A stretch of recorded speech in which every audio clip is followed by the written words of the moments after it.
ಈಗ ನಾವೇನು ನೋಡ್ತಿರ್ತೀವಿ, ಈಗ ಮೀಡಿಯಾಗಳಲ್ಲಿ ನಾವೇನು ನೋಡ್ತಿರ್ತೀವಿ, ನಾಡಹಬ್ಬ ದಸರಾಕ್ಕೆ ಚಾಲನೆ. ಇದು ನಾಡಹಬ್ಬ ಮತ್ತು ದಸರಾ ಎರಡು ಬೇರೆ ಬೇರೆ ಬೇರೆ ಬೇರೆ. ನಾಡಹಬ್ಬ ದಸರಾ ಎರಡು ಬೇರೆ. ದಸರಾ ಅಂದರೆ ಏನು? ಮಹಾರಾಜರು ಮಾಡುವಂಥ ಸಾಂಪ್ರದಾಯಿಕವಾದಂಥ ಶಾಸ್ತ್ರಬದ್ಧವಾದಂಥ ಪೂಜೆ. ಈಗ ದಸರಾ ಅದು ಅವರ ಖಾಸಗಿ ವಿಚಾರ, ಅದಕ್ಕೆ ನಮಗೆ ಪ್ರವೇಶ ಇಲ್ಲ. ಜನಸಾಮಾನ್ಯ ಅವ್ರ ಖಾಸಗಿ ದರ್ಬಾರು ಸೋಮವಾರ ಬೆಳಗ್ಗೆ ಯದುವೀರ್ ಕೃಷ್ಣದತ್ತ ಚಾಮರಾಜ ಒಡೆಯರ್ ಏನಿದ್ದಾರೆ ಇವತ್ತು ಮಹಾರಾಜರು, ಕೈಗೆ ಕಂಕಣ ಕಟ್ಕೊಂಡ್ರೆ ಅವರು ವಿಜಯದಶಮಿ ಮುಗಿಯೋವರೆಗೂ ಅವರು ಕಂಕಣ ಮುಹೂರ್ತ ಅವ್ರದ್ದು ಹೇಳೋವರೆಗೂ ಬಿಚ್ಚಂಗಿಲ್ಲ. ಅವರು ಅರಮನೆ ಬಿಟ್ಟು ಹೋಗಂಗಿಲ್ಲ, ಅಲ್ಲೇ ಇರ್ತಾರೆ. ಅವರು ಅವತ್ತಿನಿಂದ ಅವ್ರಿಗೆ ಶಾಸ್ತ್ರವಾಗಿ ಪೂಜೆ ಪುನಸ್ಕಾರ ಹೋಮ ಹವನಾದಿಗಳು ದರ್ಬಾರು ಎಲ್ಲ ನಡೆಯುತ್ತೆ. ಆ ಖಾಸಗಿ ದರ್ಬಾರ್ಗೆ ಜನಸಾಮಾನ್ಯರಿಗೆ ಪ್ರವೇಶ ಇಲ್ಲ. ಅವ್ರವ್ರು ಮಾತ್ರ ಅದನ್ನು ಅದಕ್ಕೂ ಶಾಸ್ತ್ರವಾಗಿ ದರ್ಬಾರ್ ಇವರು ಮಹಾರಾಜರು ಸಿಂಹಾಸನದ ಮೇಲೆ ಕೂರ್ತಾರೆ, ಒಂದು 10 ನಿಮಿಷನೋ ಅರ್ಧ ಗಂಟೆನೋ ದರ್ಬಾರ್ ಥರ ನಡೆಸ್ತಾರೆ, ಅದು ಬರ್ಖಾಸ್ತಾಗುತ್ತೆ. ಅದು ದಸರಾ. ಈ ನಾಡಹಬ್ಬ ಅಂದರೆ ಈಗ ನಾವು ಸೋಮವಾರ ಬೆಳಗ್ಗೆ ನಾವು ಚಾಲನೆ ಕೊಡ್ತೀವಿ, ಅದಕ್ಕೆ ಯುವ ದಸರಾ, ಕೃಷಿ ಮೇಳ, ರೈತ ದಸರಾ ವಸ್ತು ಪ್ರದರ್ಶನ, ಈ ವಿಮಾನ ಅದು ಇದು ಹಾರಾಡಿ ಇನ್ನೊಂದು ಮತ್ತು ಇದು ನಾಡಹಬ್ಬ. ಸೊ ಇದು ನಮಗೆ ಜನಸಾಮಾನ್ಯರಿಗೆ. ದಸರಾ ಅರಮನೆಗೆ ಯಾಕೆ ಸೀಮಿತ ಆಯಿತು ಅಂತಂದರೆ 47ರಲ್ಲಿ ಸ್ವಾತಂತ್ರ್ಯ ಬಂತು. ಅವಾಗೆಲ್ಲ 47ಕ್ಕೆ ಮುಂಚೆ ಇದೆಲ್ಲ ಜನಗಳ ದಸರಾ ಆಗಿದ್ದಿದ್ದು. ಸ್ವಾತಂತ್ರ್ಯ ಬಂದ ಮೇಲೆ ಜನಗಳಿಗೆ ನಾಡಹಬ್ಬವಾಗಿ ಉಳ್ಕೊತು. ಸೊ ಇದು ನೀವು ಈ ಖಾಸಗಿ ದರ್ಬಾರು ತುಂಬ ಹತ್ತಿರದಿಂದ ನೋಡಿದ್ದೀರಾ? ನೋಡಿದ್ದೀನಿ. ಯಾವ ಏಜಲ್ಲದು? ನನಗೊಂದು 6-7 ವರ್ಷ. ಆಗ ಅವಕಾಶ ಇರ್ತಿತ್ತ ಖಾಸಗಿ ದರ್ಬಾರ್? ಇಲ್ಲ, ಆಗಲೂ ಇರ್ತಿರ್ಲಿಲ್ಲ.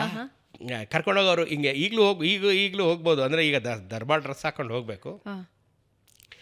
ಈಗ ದರ್ಬಾರ್ ಡ್ರೆಸ್ ಹಾಕೊಂಡ್ರೆ ಹೋಗ್ಬೋದು. ಬಟ್ ಅದೇನು ಅಂತಂದರೆ ಆವಾಗ ಆ ಜನಸಾಮಾನ್ಯರನ್ನೆಲ್ಲ ಎಷ್ಟು ಮಹಾರಾಜರು ಪ್ರೀತಿ ಮಾಡ್ತಾಯಿದ್ರು. ಈಗ ದಸರಾ ಟೈಮಿಂಗ್ಸ್, ಈಗ lightings timings 7 PM to 8 PM ಅಂತ ಅದೇನೋ ಫಿಕ್ಸ್ ಮಾಡಿರ್ತಾರೆ, ಸರ್ಕಾರ ಏನೋ ಫಿಕ್ಸ್ ಮಾಡಿರುತ್ತೆ ಅದಾದ.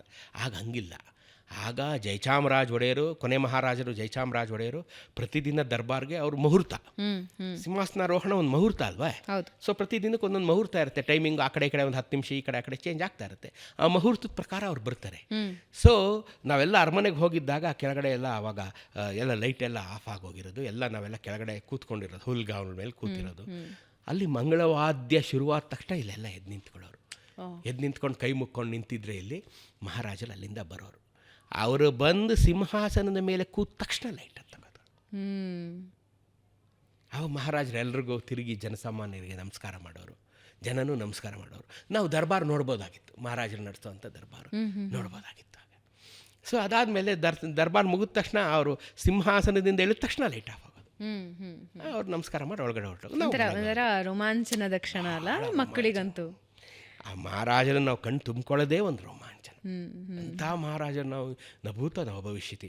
ಅಂಥ ಸಿರಿವಂತ ಮಹಾರಾಜ ನಾಲ್ವಡಿ ಕೃಷ್ಣರಾಜ ಒಡೆಯರು ಪ್ರಪಂಚದ 7ನೇ ಶ್ರೀಮಂತ ಮಹಾರಾಜ. ಅಂಥವ್ರು ಎಷ್ಟು ಹಂಬಲ್ಲಾಗಿದ್ದರು, ಎಷ್ಟು ಜನೋಪಕಾರಿಯಾಗಿದ್ದರು, ಎಷ್ಟು ಜನಾನುರಾಗಿಯಾಗಿದ್ದರು. ನಮ್ಮ ಹೃದಯಗಳಲ್ಲಿ ಎಷ್ಟು ಮನೆ ಮಾಡ್ಕೊಂಬಿಟ್ರು ಅವರೆಲ್ಲ. ಇವತ್ತು ಬೆಂಗಳೂರು 2 ಕೋಟಿ ಜನದ ಪಾಪ್ಯುಲೇಷನ್ ತಡೀತಾ ಇದೆ ಅಂತಂದರೆ ಇದೆಲ್ಲ ಅವ್ರ ಕೊಡುಗೆ. ಈ ಬೆಂಗಳೂರನ್ನ ಎಷ್ಟು ಸುಭದ್ರವಾಗಿ ಕಟ್ಟಿದಂಥ ಪುಣ್ಯಾತ್ಮರು.